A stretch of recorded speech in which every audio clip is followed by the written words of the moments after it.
Hello everyone, welcome to the another session. तो आज के इस सेशन में हम वर्चुअल नेटवर्किंग के बारे में सीखेंगे। सबसे पहले मैं एक वर्चुअल नेटवर्क क्रिएट करूंगा एजूर पोर्टल में। उसी के साथ हम दो वर्चुअल मशीन क्रिएट करेंगे और वो जो हमने वर्चुअल नेटवर्क क्रिएट किया है उसका यूज़ करके हम वो दो वर्चुअल मशीन से उनको इस्टेब्लिश करेंगे, एक दूसरे के साथ कनेक्ट करेंगे। तो चलिए एजूर पोर्टल में जाके ये सारा प्रैक्टिकल वहाँ पे हम करके देखते हैं। तो यहाँ पे मैंने मेरा पोर्टल ओपन कर लिया, एजूर पोर्टल। यहाँ पे सबसे पहले हम वर्चुअल नेटवर्क क्रिएट कर लेते हैं। तो सिंपली मैं क्लिक करता हूँ क्रिएट एंड रिसोर्स पे और सिंपली आपको यहाँ पे वर्चुअल नेटवर्क सिलेक्ट करना है।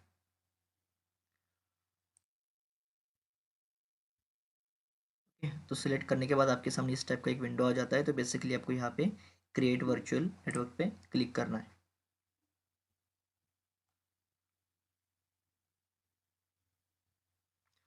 तो यहाँ पर आप देख सकते हो जैसा कि सब्सक्रिप्शन जो है वो मेरे फ्री ट्रायल रहेगी। आपके पास कोई अदर सब्सक्रिप्शन है तो आप वो यूज़ कर सकते हो। रिसोर्स ग्रुप में यहाँ पे क्रिएट कर लेता हूँ नया, जो कि उसका नाम होगा वीएम।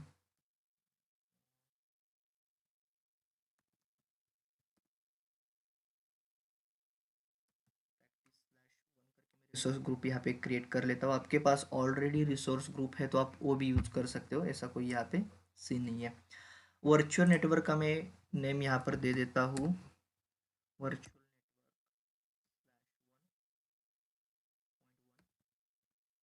वर्चुअल नेटवर्क रहेगा। और जो रीजन है यहाँ पे मैं सेंट्रल इंडिया रख देता हूँ। ये डिपेंड करता है आप कौन सा रीजन ले रहे हो।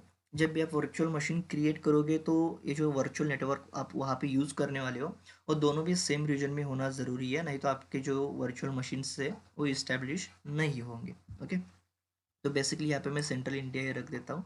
उसके बाद सिंपली आपको नेक्स्ट पे क्लिक करना है। यहाँ पे आप एजूर वर्जन का ऑप्शन देख सकते हो। ये अभी मैं विंडोज़ की वर्चुअल मशीन यहाँ पे क्रिएट करने वाला हूँ, तो इसके लिए मुझे अभी इस बैशन की ज़रूरत नहीं है। जब आप लिनक्स और यूनिक्स का ऑपरेटिंग सिस्टम लोगे तो उस टाइम आपको बैशन की ज़रूरत होती है।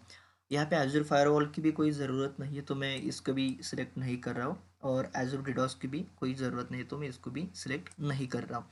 It depends on your requirements है, जैसे आपको रिक्वायरमेंट्स होती है उस टाइप आप इसको सिलेक्ट कर सकते हो। ओके, तो सिंपली मैं नेक्स्ट पे क्लिक कर देता हूँ। यहाँ पर आप देख सकते हो कि आईपी ऑलरेडी डिफ़ॉल्ट आईपी यहाँ पे असाइन किया है इस वर्चुअल नेटवर्क के लिए। आपको ये आईपी मतलब यहाँ पे नया आईपी डालना है तो आप यहाँ सिंपली एडिट पे क्लिक करके यहाँ पे नेटवर्क आईपी और सबनेट आईपी भी डाल सकते हो। तो अभी मुझे यहाँ पे कोई चेंजेस नहीं करनी है, सिंपली हम प्रैक्टिकल कर ले तो इसके लिए मैं यहाँ पे कोई चेंज नहीं करता। मैं इसको नेक्स्ट कर देता हूँ। टैग में आप अदर आईपी भी लिख सकते हो और आपको जो भी नेम चाहिए हो वहाँ पर लिख सकते हो। जैसे कि मैंने VM1 लिख लिया, तो आप जो भी आपको चाहिए हो वहाँ पे यहाँ पे टैग पे लिख सकते हो। तो फिलहाल के लिए कोई ज़रूरत नहीं है तो मैं वैसे इसको रख देता हूँ। और बेसिकली रिव्यू और क्रिएट, तो मैं ये वर्चुअल नेटवर्क यहाँ पे क्रिएट कर रहा हूँ। तो जैसा ही यहाँ पे वर्चुअल नेटवर्क आप क्रिएट पे क्लिक करोगे तो आपके सामने यहाँ पे एक पॉपअप आ जाएगा डिप्लॉयमेंट इन प्रोग्रेस करके। तो इसके लिए 1 to 2 मिनट्स ये लेता है, तो तब तक के लिए मैं वीडियो को पॉज कर देता हूँ। तो यहाँ पे हमारी डिप्लॉयमेंट सक्सेसफुली कंप्लीट हो चुकी है। तो सिंपली डिप्लॉयमेंट कंप्लीट होने के बाद हमको जाना है गो टू रिसोर्स पे, और यहाँ पे आपने जो भी कॉन्फ़िगरेशन किया है वर्चुअल नेटवर्क पे वो आपको यहाँ पे देखने को मिल जाएगा। तो ये आपका एड्रेस है एक्चुअली जो आपको असाइन किया है। DNS server Azure provided DNS services है। उसके साथ जो आपका सब्सक्रिप्शन था वो फ्री ट्रायल था, और ये जो मेरा रिसोर्स ग्रुप है वो practice 1 करके मैंने दिया है। ओके, तो यहाँ पे हमारा वर्चुअल नेटवर्क क्रिएट हो चुका है। अभी बेसिकली हमको क्या करना है, दो वर्चुअल मशीन क्रिएट करने हैं। तो मैं सिंपली यहाँ पे डुप्लीकेट पे क्लिक करता हूँ और वर्चुअल मशीन हम यहाँ पे अभी क्रिएट करते हैं।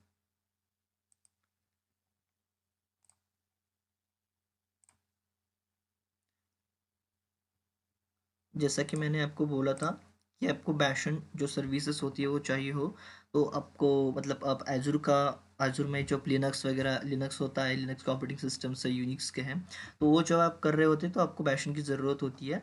बट आप पुटी और पुटीजन का यूज़ कर रहे हो तो उसकी भी कोई ज़रूरत नहीं है। बट आप उसका यूज़ नहीं कर रहे तो आपको वो लगती है, क्योंकि आपको लॉगिन करने के लिए बैशन का यूज़ करना पड़ता है। ठीक है, तो यहाँ पे हमारा रिसोर्स ग्रुप था practice 1, वो मैं यहाँ पे सिलेक्ट कर रहा हूँ और वर्चुअल मशीन का मैं नाम दे रहा हूँ यहाँ पे।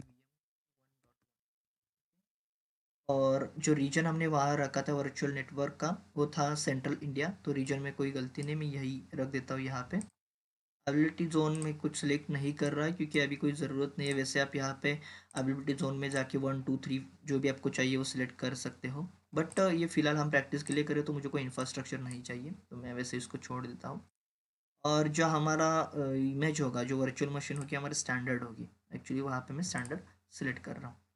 तो मैं यहाँ पे Windows server 2020 R2 data centre ले रहा हूँ जो जनरेशन 1 है। यहाँ पे डॉट और यहाँ पे यूज़र नेम आपको जो भी चाहिए हो आप यहाँ पर दे सकते हो। मैं यहाँ पे सिंपली VM1 ही दे देता हूँ और पासवर्ड भी।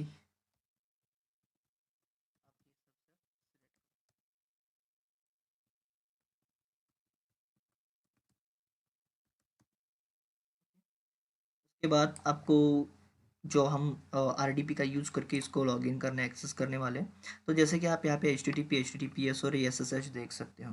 विंडोज़ के लिए हम SSH की का यूज़ नहीं करते, बेसिकली हम RDP का यूज़ करते हैं और HTTP और HTTPS का यूज़ करते हैं।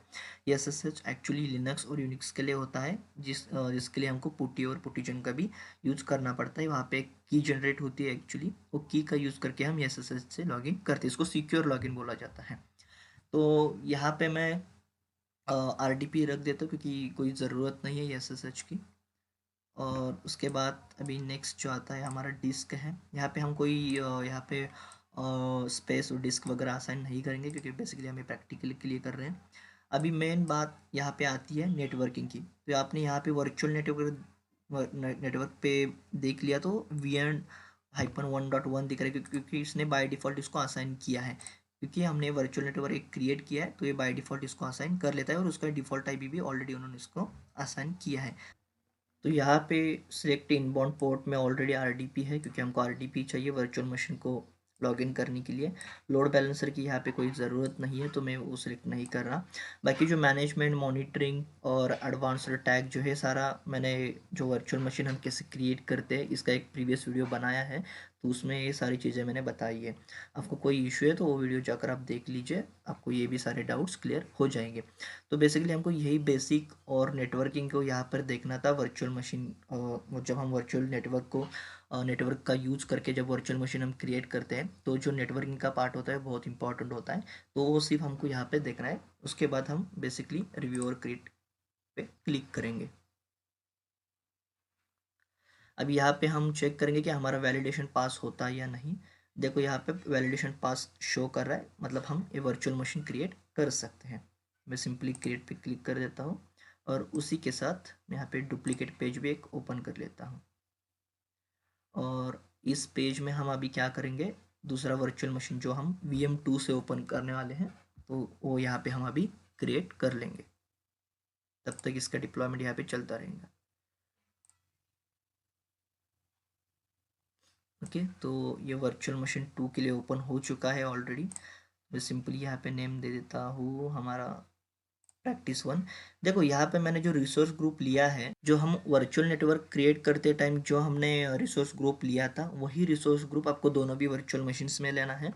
और रीजन भी आपको सेम ही लेना है जो कि वर्चुअल मशीन क्रिएट करते टाइम हमने लिया, वर्चुअल नेटवर्क क्रिएट करते टाइम हमने जो रीजन लिया था वो भी रीजन आपको वर्चुअल मशीन 1 और 2 में जो भी अपने वर्चुअल मशीन बना रहे हो, 1 2 3 कितने भी बना रहे हो, उसमें आपको सेम ही रीजन और रिसोर्स ग्रुप लेना है। ओके, अवेलेबिलिटी जोन और सिक्योरिटी जैसे कि मैंने प्रीवियस आपको बताया कि कोई ज़रूरत नहीं, तो मैं यहाँ पे इसको सिलेक्ट नहीं कर रहा हूँ।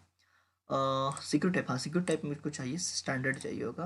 और उसी के साथ server 2020 R2 data centre. Okay, यहाँ पे वर्चुअल मशीन का नाम मैं देता हूँ, यूज़र नेम होगा हमारे VM2।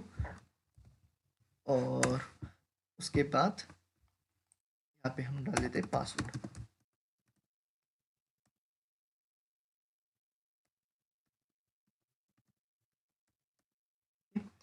बाकी सब बाय डिफ़ॉल्ट रहने देते हैं, वैसे ही RDP ऑलरेडी सिलेक्टेड है वहाँ पे। नेक्स्ट हमारा नेटवर्किंग। नेटवर्किंग में आपको क्या करना है, जो वर्चुअल नेटवर्क है, जो हमने प्रीवियसली वर्चुअल नेटवर्क क्रिएट किया था, वही नेटवर्क हमको यहाँ पे चाहिए, तभी हमारा जो वर्चुअल मशीन्स है वो आपस में इस्टेब्लिश होंगे, नहीं तो नहीं होंगे, क्योंकि वो एक ही नेटवर्क का हिस्सा होना चाहिए, तभी हम उसको एक्सेस कर सकते हैं। ओके, सबनेट ये बाय डिफ़ॉल्ट आ जाता है, इसमें कोई इशू नहीं है। आपको सबनेट मैनेज करना हो, उसको कॉन्फ़िगर करना हो, तो आप बेसिकली यहाँ पे कॉन्फ़िगर भी कर सकते हो। और वर्चुअल नेटवर्क अलग भी चाहिए हो तो भी आप यहाँ पे क्रिएट न्यू पे क्लिक करके कर सकते हो।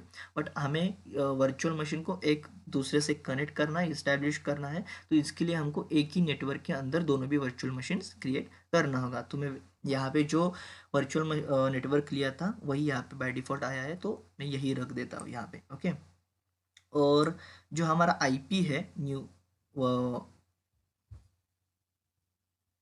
VM2 IP, तो बेसिकली पब्लिक आईपी यहाँ पे हमारा ये भी क्रिएट होगा। डिप्लॉयमेंट पब्लिक आईपी आपका डिफरेंट रहेगा, इसमें कोई इशू नहीं है, आपको इधर कुछ करना नहीं है। और ये अभी देखते हैं, ये हमारा गो टू रिसोर्स, ये अभी एक्चुअल वर्चुअल मशीन हमारा VM1 क्रिएट हो चुका है। तो यहाँ पर फिर आप देख सकते हो कि जो सिलेक्ट इनबोर्ड पोर्ट है वो ठीक है, इसमें कोई चेंजेस नहीं करना है हमको। और इसको भी मैं अभी create and review and create पे क्लिक कर देता हूँ। आई होप इसका भी वैलिडेशन सक्सेसफुल कंप्लीट होगा। ओके, ये भी वैलिडेशन पास है, मैं सिंपली क्रिएट पे क्लिक कर देता हूँ। और अब हम चलते हैं वर्चुअल मशीन 1 पे। ओके, तो बेसिकली यहाँ पर जैसे कि मैंने वहाँ पे कॉन्फ़िगर किया था, सारी की सारी इन्फॉर्मेशन शो कर रही है। इसका जो पब्लिक आईपी है ये रहेगा, और दोनों का पब्लिक आईपी अलग अलग होगा, ये सेम नहीं होगा, बट वर्चुअल नेटवर्क के सेम रहेगा, जो कि हमने ये सिलेक्ट किया था VN-1.1। ओके, तो मैं सिंपली इस वर्चुअल मशीन को कनेक्ट करता हूँ। तो कनेक्ट करने के लिए यहाँ पे आपको विथ RDP आ रहा है, क्योंकि हमने वहाँ पे RDP पोर्ट सेलेक्ट किया था, तो RDP के साथ ही हमको इसको कनेक्ट करना है। मैं सिंपली इस RDP को डाउनलोड कर लेता हूँ, इस फाइल को, और इसको करता हूँ मैं ओपन।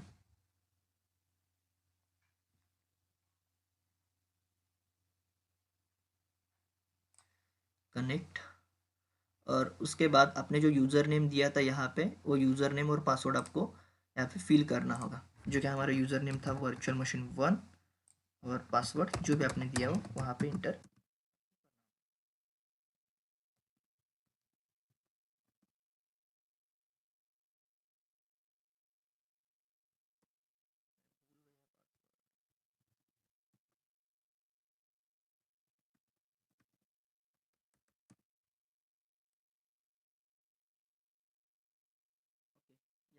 पासवर्ड भूल चुका हूँ, कोई बात नहीं। आप ऐसा कब हो जाए कि आपका पासवर्ड मतलब आप भूल गए हो, तो सिंपली आपको यहाँ पे जाना है रिसेट पासवर्ड पे, और जिस भी अभी ये वर्चुअल मशीन का आपका पासवर्ड मतलब आप भूल गए हो, तो सिंपली उसका नाम लिख लीजिए यहाँ पे। और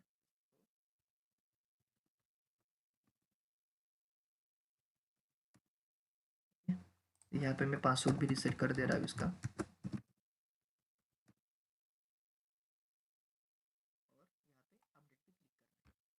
तो रिसेटिंग में 1 to 2 मिनट लगता है पासवर्ड रिसेट करने के लिए, तो इसके बाद आप सक्सेसफुली फिर से लॉगिन कर सकते हो।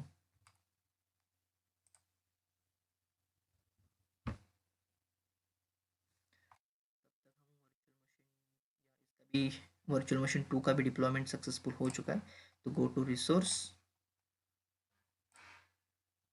और कनेक्ट। अभी मैं वर्चुअल मशीन 2 को कनेक्ट कर रहा हूँ। ओपन,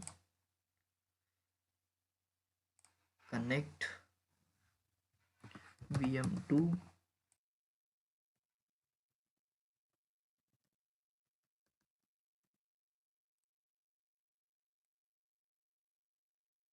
वर्चुअल मशीन 2 कनेक्ट हो रही है, तब तक मैं इसको भी कनेक्ट कर लेता हूँ वर्चुअल मशीन 1 को। आई होप अब कनेक्ट हो जाएगा।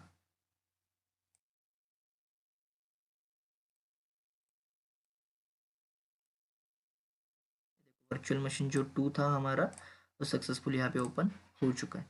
वर्चुअल मशीन 1 को भी हम ओपन कर लेते हैं। VM1,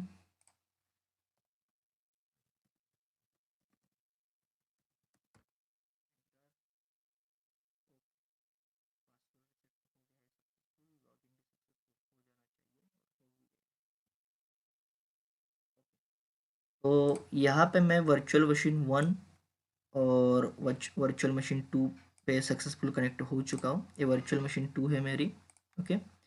और ये है वर्चुअल मशीन 1, आपको नेम भी यहाँ पे शो कर रहे हैं, देखो नीचे। तो यहाँ पे वर्चुअल मशीन 1 और वर्चुअल मशीन 2।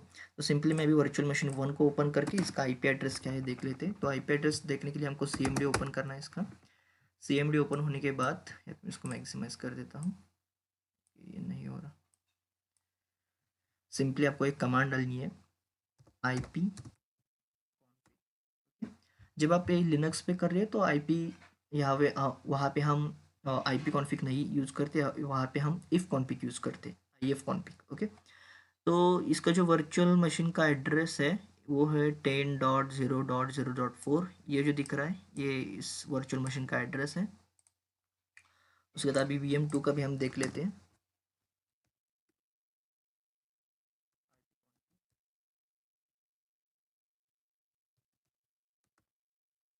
इसका है 10.0.0.5, ओके। तो इसका एड्रेस है 10.0.0.5 और उसका है 0.0.4, ओके। तो बेसिकली हमको क्या करना है, अभी तक हमने इसको इस्टेब्लिश नहीं किया एक दूसरे के साथ, बट अब हमको क्या करना है कि इसमें वो जो सर्वर था, वर्चुअल मशीन 1 थी, देखो ये भी दिखा देता हूँ। वर्चुअल मशीन 1 थी, इसका एड्रेस क्या है 4 है, आप 4 ध्यान में रखिए, 5 मतलब अभी ये सिर्फ फोन 4 ध्यान में रखिए। वो 10.0.0.4 और उसका है 10.0.0.5, ओके। वर्चुअल मशीन 2 का है 5 और वर्चुअल मशीन 1 का है 4, ओके। अब यहाँ पर हम क्या करते हैं कि वर्चुअल मशीन 2 का जो आईपी एड्रेस है यहाँ पर हम पिंग करके देखते हैं कि वो उसको पिंग कर पा रहा है या नहीं, ओके। तो सिंपली पिंग करने के लिए हमको लिखना है,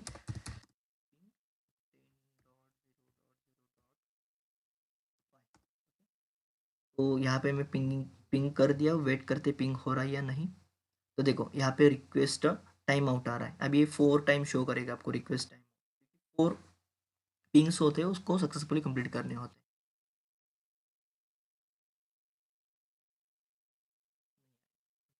यहाँ पर आप देख सकते हो कि 4 टाइम हमको रिक्वेस्ट टाइम आउट शो कर रहा है, ये पिंग नहीं हो रहा है, अभी तक इस्टेब्लिश नहीं हुआ एक VM2 के साथ, ओके। तो मैं ये वाले सीन में आपको VM2 में भी करके दिखाता हूँ।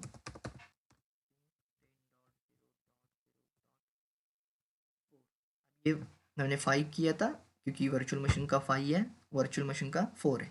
मैं इसको भी पिंग करके देता हूँ, देखता हूँ कि यहाँ से पिंग हो रहा है या नहीं। देखो यहाँ पर भी सेम ही आ रहा है रिक्वेस्ट टाइम आउट करके, ओके, क्योंकि ये पिंग नहीं होगा, अभी तक इसको हमने इस्टेब्लिश नहीं किया है। क्या होता है कि जो वर्चुअल मशीन हम जब क्रिएट करते हैं तो एजूर हमको बाय डिफ़ॉल्ट फायरवॉल प्रोवाइड करता है इस सर्वर्स में। जब भी हम सर्वर लेते हैं तो उसमें हमको बाय डिफ़ॉल्ट जो फायरवॉल का सेटिंग होता है उसमें वो फायरवॉल ऑन करके हमको मतलब प्रोवाइड करता है। तो इसी वजह से क्या होता है कि हम एक वर्चुअल मशीन को मतलब दो वर्चुअल मशीन को आपस में कनेक्ट नहीं कर सकते, और जो भी आप ऑपरेटिंग सिस्टम यहाँ पे ले रहे हो उसको आपस में कनेक्ट नहीं कर सकते क्योंकि फायरवॉल उसको डिटेक्ट कर देता है। तो सिंपली आपको क्या करना है इसके लिए, यहाँ पर आप देख रहे हो इस पर क्लिक करके open network and share centre में जाना है। इस यहाँ पर आने के बाद यहाँ पर आपको इथरनेट दिख रहा है, इथरनेट पे जाके आपको क्लिक करना है। तो यहाँ पे डिटेल्स में आप जब जाओगे तो पूरा का पूरा यहाँ पे डिटेल्स आपको दिख जाएगी क्या क्या या इसमें इन बिल्ड ऑलरेडी है, और जो भी ओवरव्यू में हमने देखा वही यहाँ पर शो कर रहा है, ओके। तो बेसिकली मैं इसको हटा देता हूँ और विंडोज़ फायरवॉल यहाँ पे आपको दिख रहा है, विंडोज़ फायरवॉल पे आपको जाके क्लिक करना है और आप यहाँ पर देख रहे हो प्राइवेट नेटवर्क और गेस्ट और पब्लिक नेटवर्क, ओके। तो इसको हमको क्या करना है, ऑफ करना है। तो सिंपली मैं यहाँ पे टर्न विंडोज़ फायरवॉल ऑन और ऑफ पे क्लिक कर देता हूँ और यहाँ पर आप देख रहे हो टर्न ऑफ विंडोज़ फायरवॉल, इसको मैं ऑफ कर देता हूँ, ओके। तो ये हम ऑफ पे क्लिक करके ओके पे क्लिक कर देते हैं, तो अब ये ऑफ हो चुका है, ओके। ये किया है हमने वर्चुअल मशीन 2 में, अब सेम प्रोसेस करेंगे वर्चुअल मशीन 1 में, ओके। ओपन किया फिर से विंडोज़ फायरवॉल, उसके बाद हम गए नेट सेटिंग्स में, उसके बाद इसको कर दिया ऑफ फायरवॉल को और इसको भी यहाँ से क्लोज कर देते हैं। अब देखो अभी ये जो हमने CMD ओपन किया था, ये जो हमने CMD ओपन किया था यहाँ पे, तो यहाँ पे पिंग नहीं हो रहा था, ये जो आईपी एड्रेस हमने पिंग किया था वर्चुअल मशीन 2 का, ये पिंग नहीं हो रहा था। अब हम पिंग करके देखते होता है या नहीं। .5 देखो अब पिंग हो रहा है, रिप्लाई आ रहा है, इसका मतलब ये अभी पिंग हो रहा है, इसके साथ इस्टेब्लिश हो चुका है। मतलब आप वर्चुअल मशीन 2 को यहाँ पर ओपन करोगे तो वो ओपन हो जाएगा। ओके, आप वर्चुअल मशीन 2 में जाके हम उसको भी करके देखते हैं पिंग कि वही हो रहा है या नहीं। वर्चुअल मशीन 1 को पिंग करेंगे अभी यहाँ पे। ओके, तो पिंग,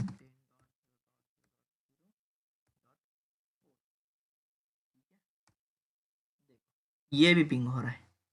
ओके, मतलब आप जो वर्चुअल मशीन 1 और 2 आपस में कनेक्ट हो चुके हैं, इस्टेब्लिश हो चुके हैं। अभी आपको वर्चुअल मशीन 1 से कनेक्ट, 2 से कनेक्ट कर रहा हो वर्चुअल मशीन 1 से, तो आप बेसिकली आप लोग को क्या करना है, यहाँ पे जाना है MSTSC, ये शॉर्ट फॉर्म है रिमोट कंट्रोल ओपन करने का। आपको ये नहीं आता तो कोई बात नहीं, आप सिंपली विंडोज पे क्लिक करिए और यहाँ पे रिमोट रिमोट टाइप कीजिए, रिमोट का डेस्कटॉप कनेक्शन। ओके, यहाँ पर आप इसको क्लिक करके भी इसको ओपन कर सकते हैं, नहीं तो आप बेसिकली यहाँ पे डाल दीजिए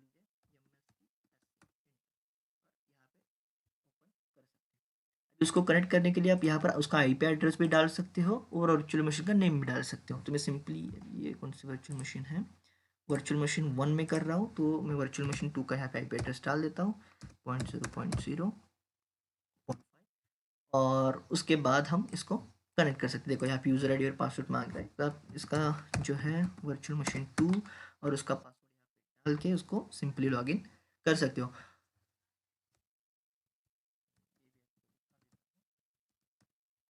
जब मैं इसको लॉगिन करूंगा तो वर्चुअल मशीन 1 2 की जो सारी डिटेल्स होगी वर्चुअल मशीन 1 में हमको शो करेगी, बट वर्चुअल मशीन 1 जो है हमारा ऑटोमेटिकली डिसेबल, मतलब डिस्कनेक्ट हो जाएगा, लॉग ऑफ हो जाएगा। मैं आपको वो भी दिखा देता हूँ। देखो अभी वो जो वर्चुअल मशीन 1 था वो क्या हो गया है, मतलब क्या उसको बोलते हैं कि डिस्कनेक्ट हो चुका है, और यहाँ पे आईपी किसका शो कर रहा है, 10.0.0.5। क्या हम वर्चुअल मशीन 2 को सक्सेसफुली यहाँ पे हमने एक्सेस किया है, देखो दिख रहा है क्या। वो आई थिंक वो नहीं हो चुका है, यहाँ से हो चुका है, देखो you have been disconnected because another connection was made to the remote computer. Okay, virtual machine 2 हमारा क्या हो चुका है, वहाँ से डिसकनेक्ट हो चुका है, और हमने वर्चुअल जो हमारा वर्चुअल मशीन 2 था वो वहाँ यहाँ से हमने ओपन किया है। ओके, तो इस तरह का हम मतलब यूज़ करके, अब ये वर्चुअल मशीन 2 है और ये वर्चुअल मशीन 1 है। वर्चुअल मशीन 1 यहाँ पे नहीं शो कर रहा, कोई बात नहीं है, मैं आपको यहाँ पे हाँ यहाँ पे ऑलरेडी है ना, CMD पे आप देख सकते हो इसका आईपी एड्रेस।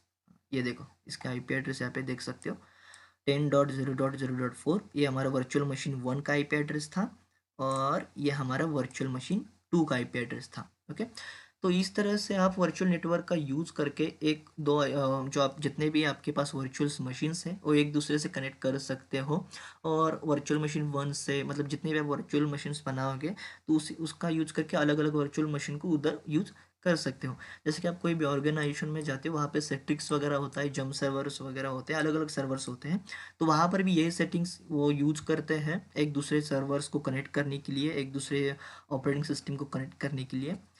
तो ये था आज का वीडियो।